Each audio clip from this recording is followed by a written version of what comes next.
আমরা প্রতিনিয়ত বিভিন্নভাবে টাকা পয়সা ধন দৌলত খরচ করে থাকি, কিন্তু এইসব খরচের মধ্যে এমন একটি খরচ আছে যে এই খরচটি অত্যন্ত ফজিলতময়, বরকতময় এবং সওয়াবের কাজ। আসুন জেনে নিয়ে হাদিস শরীফের আলোকে সেই খরচটি কোনটি।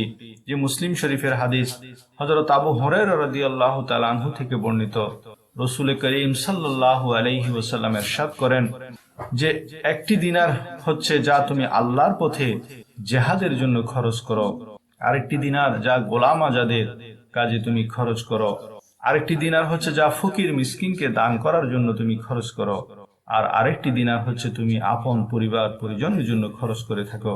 এসব দিনারের মধ্যে সবচেয়ে যে দিনারটি তুমি খরচ করো, যেটাতে সবচেয়ে বেশি সওয়াব এবং নেকি রয়েছে, সেই দিনারটি হলো যা তুমি আপন পরিবার বর্গের জন্য খরচ করে থাকো। সুবহানাল্লাহ।